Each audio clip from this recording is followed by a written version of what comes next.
everyone. Today I am going to tell you about the cone. कोन किस shape में होता है? सबसे पहले all of you are familiar with the circle. अगर यहाँ पर ये मैंने पेपर से एक सर्कल कट किया है, अगर आप इस सर्कल को देखें, ये शेप आप ये पार्ट मैंने कट किया है वो दिखाने के लिए कि कोन कैसे बनता है. तो अगर आप इसको देखें तो ये एक सर्कल है, ठीक है. अगर मैं इसके साथ रिमेनिंग पार्ट जोड़ देती हूँ तो दिस इज दी सर्कल. अब मैंने क्या किया है, इसमें से एक सेक्टर बाहर निकाल लिया है, कट करके सेक्टर सेक्टर ही हुआ ये, दो रेडियाई और यहाँ पर आर्क, इसे मैंने बाहर निकाला, कट करा है. और अगर मैं इसको फोल्ड करती हूँ तो मेरा ये बन जाता है कोन. इसको अगर मैं इसके दोनों किनारों को फोल्ड करती हूँ तो आई विल गेट अ कोन. तो ये बन गया है कोन. You can see that ये कोन बन चुका है, ठीक है. अब ये कोन को अगर खोले, अगर मैं इसको लाइंस लगा के ट्राइंगल्स देखूं, बहुत सारी छोटी छोटी हंड्रेड्स ऑफ ट्राइंगल्स बनेंगी. कुछ लाइंस मैंने लगा के दिखाई है यहाँ पर, तो हंड्रेड्स ऑफ ट्राइंगल्स बनेंगी जिनका कि हमें पता है कि हर एक ट्राइंगल का एरिया जो होता है वो क्या होता है, half into base into height. तो यहाँ पर मैंने अलग अलग बेस की B1 और हाइट सब में L आ रही है. L यानी स्लांट हाइट जिसको आप बोलेंगे यहाँ पर. B2L हाइट एक जैसी है सब में. B3L ऐसे करके आपकी बहुत सारी सेवरल ट्राइंगल्स बनेंगी. और अगर इनमें से हम हाफ L कॉमन ले लेते हैं तो ये डेरिवेशन NCERT में भी है. और B1 प्लस B2 तो सारे बेसिस यहाँ पर आ गए. और अगर हम उनको बेसिस को सबको प्लस करते हैं तो ये सारे बेसिस क्या बनाते हैं, ये बाउंड्री बनाते हैं. और बाउंड्री का क्या मतलब है, length of the boundary of circle क्या होती है, इट्स सर्कमफ्रेंस यानी 2 पाई आर. तो इन सभी बेसिस का सम क्या हो जाएगा, 2 पाई आर. तो 2 से 2 ये कैंसिल हो रहा है तो क्या फॉर्मूला बन गया, pi are L. So this is the formula for the curved surface area of the cone. अब कोन को हम पेपर पे कर चुके हैं और इतना बड़ा पेपर नहीं दिखा पाई मैं, ठीक है, ना ही. और व्हाइट पेपर था, कलर्ड नहीं था. बट एनसीईआरटी में कुछ आप हिंट मिल चुका है आपको. और एनसीईआरटी में ये गिवन है आपका कोन जो है कुछ कुछ इस तरफ से ऐसा दिखता है जैसे आप सोफ्टी वाला यूज करते हैं या टॉप देखते हैं. और दूसरे वे से ये दिखा दिया मैंने दोनों शेप से. तो इस तरह से कोन दिखता है जहां पर ये होता है, ये जो नीचे वाला बेस जो है वो सर्कल होता है, ठीक है. और यहाँ पर ये है रेडियस और ये कोन की होती है वर्टिकल हाइट और इसको हम राइट सर्कुलर कोन बोलते हैं 90 डिग्री पर.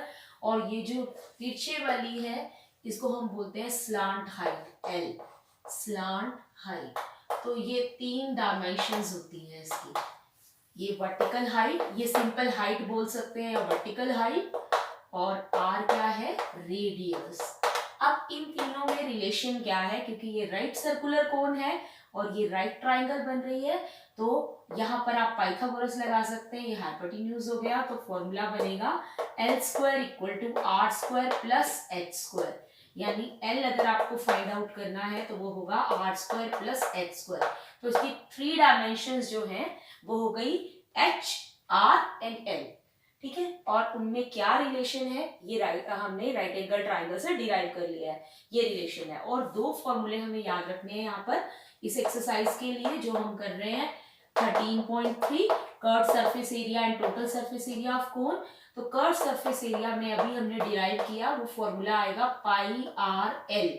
और टोटल सरफेस एरिया यानी टीएस से कर्व्ड सरफेस के साथ साथ क्या आएगा, बेस एरिया भी आएगा जो कि है पाई आर स्क्वायर. तो पाई आर एल में बेस एरिया यानी सर्कल का भी ऐड हो जाएगा. कर्व में हम सिर्फ साइड्स ले रहे हैं और उसमें हम टॉप तो एक पॉइंट या एपेक्स जिसको बोलते हैं, तो ये सिर्फ है बेस. तो यहाँ पर अगर मैं कॉमन लूं पाई आर तो ब्रैकेट में क्या आ जाएगा, L प्लस R सिंप्लीफिकेशन के लिए. So these are the 2 formulas which you have to learn and this is the relationship between the L, R and H.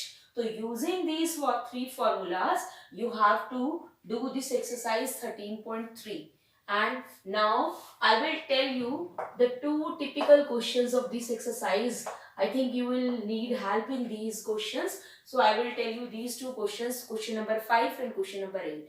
So let's move on to question number 5. Tarpaulin length find out करनी है। Tarpaulin जिस कपड़े से आप tent बनाते हैं, ठीक है, टेंट बनता है वो वाले कपड़े को बोल देते हैं। टारपोलिन कितनी लेंथ का चाहिए, और जो कपड़ा होगा वो हमारी उसमें दो चीजें आती हैं, एक आती है लेंथ और एक आती है विड्थ। तो आपको लेंथ बतानी है और विड्थ दे दी है, कितना वाइड है वो 3 मीटर वाइड है, और आपको उस कपड़े से, उस टारपोलिन से एक टेंट बनाना है जिस टेंट की वर्टिकल हाइट आपको रखनी है 8 मीटर और रेडियस रखना है 6 मीटर। ठीक है, तो टेंट सिर्फ कहाँ यूज होगा, कर्ड सरफेस एरिया में। इसमें बेस में तो नहीं बिछेगा ना, वो सिर्फ इस तरह से ऐसे बनेगा टेंट। तो आपको curved surface area find out करना है, मतलब तो उसमें यूज हुआ है। साथ ही में आपको एक चीज क्या बोल रहे हैं कि एक्स्ट्रा लेंथ टारपोलिन की चाहिए। वो एक्स्ट्रा लेंथ क्यों चाहिए, जब टेंट बनाएंगे तो कुछ मार्जिन होगा, कुछ स्टिचिंग हो गई, कुछ वेस्टेज होगी, तो उसके लिए एक्स्ट्रा लेंथ 20 सेंटीमीटर लेकर आनी है। तो आपको बताना है लेंथ कितनी चाहिए। अब जो टारपोलिन का एरिया है, जो टारपोलिन का एरिया है वही कर्ड सरफेस एरिया होगा टेंट का। ठीक है, क्योंकि टारपोलिन से ही टेंट बना है, तो दोनों का एरिया क्या होगा, जो कपड़े का एरिया है वही कहाँ यूज हुआ है, curved surface area of tent बनाने में, तो ये दोनों इक्वल होंगे। और curved surface area of tent क्या है, पाई आर एल। और एरिया ऑफ टारपोलिन जो कपड़ा आपका आएगा वो किस फॉर्म में होगा, रेक्टेंगल, तो उसमें क्या होगी, एक लेंथ होगी और विड्थ होगी, तो लेंथ इंटू ब्रेड्थ, तो लेंथ इंटू 3। अब सारी डायमेंशंस मीटर में गिवन है, यहां से हम लेंथ निकाल सकते हैं। तो लेंथ यहाँ पर पाई की वैल्यू जो भी गिवन है, आई थिंक 22/7 या 3.14 ले लेते हैं, जो भी आपको गिवन है। और रेडियस कितना गिवन है, 6। अब हमें एल नहीं पता है, तो पहले आर और एच से, हाइट से हमें एल फाइंड आउट करना है। तो I told you this relation कि एल और आर में क्या, एल आर और एच में क्या रिलेशन है।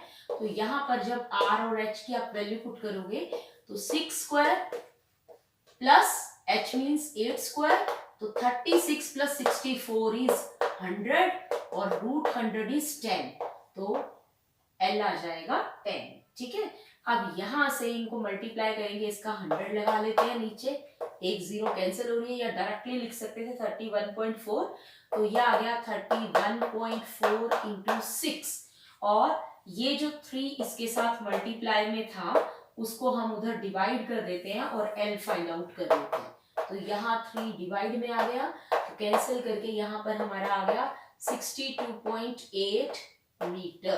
तो ये इतनी लेंथ तो टेंट बनाने में यूज हुई है, लेकिन हमें जो लेंथ चाहिए वो ज्यादा चाहिए, हमें 20 सेंटीमीटर एक्स्ट्रा लेंथ लेकर आनी है। तो हमें लेंथ कितनी रिक्वायर्ड होगी, ये तो यूज हो गई, और इसके साथ वेस्टेज के लिए हमें 20 सेंटीमीटर एक्स्ट्रा चाहिए। तो 20 सेंटीमीटर, अब ये मीटर्स में है, ये सेंटीमीटर्स में है, तो इसको मीटर्स में करने के लिए हम 100 से डिवाइड कर देंगे। अब ये भी मीटर्स में हो गया, तो टोटल लेंथ ऑफ टारपोलिन कितनी रिक्वायर्ड है, ये है 62.8 प्लस 0.2 यानी 63 मीटर। तो कितनी लेंथ रिक्वायर्ड है यहाँ पर, 63 मीटर। इन दोनों को ऐड करके 62.8 एंड 0.2 क्या आ जाएगा, 63 metre length of the tarpaulin required है। तो आपको यहाँ पर इतना सा कंसेप्ट याद रखना है कि जो टारपोलिन लाइन है उसको आपने इस शेप में कन्वर्ट कर दिया है, यानी जो टारपोलिन का एरिया था वो अब कर्ड सरफेस एरिया बन गया है टेंट का। तो आपने इसको इक्वेट करके यहाँ पर लेंथ ऑफ टारपोलिन निकाल लेनी है और प्लस 20 सेंटीमीटर कर देना है, जो कि आपको एक्स्ट्रा लेंथ रिक्वायर्ड है। Now last question, in this question also you will need help.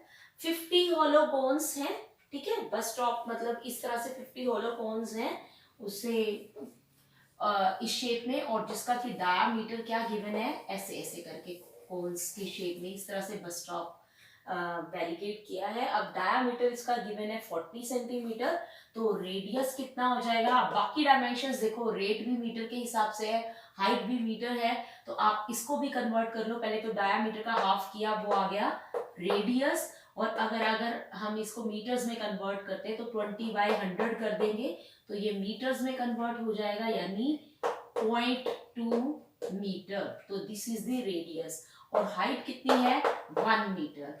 अब हमें पेंट करना है इन सभी कोन्स को, तो हम इसमें सिर्फ क्या आ रहा है, कर्व्ड सरफेस एरिया आ रहा है, तो हमें फॉर्मूला चाहिए पाई आर एल।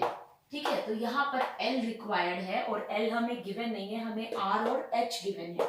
तो सबसे पहले हम इस फॉर्मूले को यूज करके L फाइंड आउट कर लेंगे, जो कि क्या आएगा 0.2 square plus 1 square, height is 1 metre.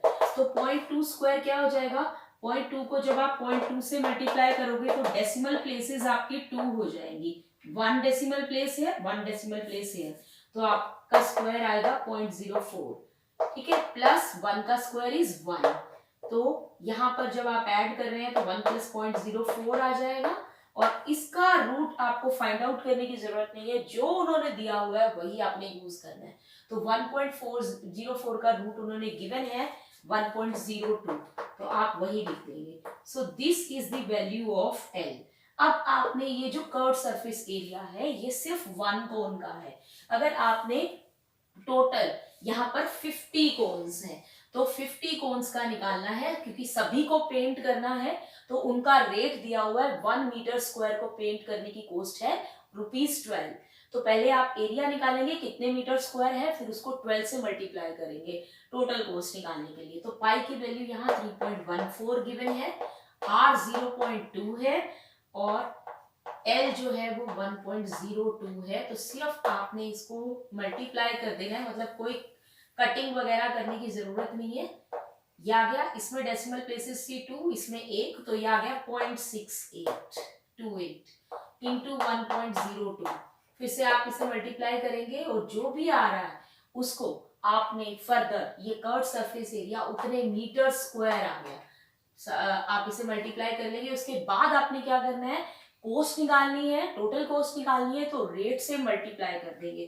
तो आप टोटल कॉस्ट निकालने के लिए कि पेंट में कितनी कॉस्ट आएगी, तो आप कर्व सरफेस एरिया जो भी यहाँ पर आपका आया है, उस क्वेश्चन मार्क को, इस वैल्यू को आप 12 से मल्टीप्लाई कर दोगे, तो उतने रुपीज आपकी कॉस्ट आएगी इन 50 कोन्स को पेंट करने की।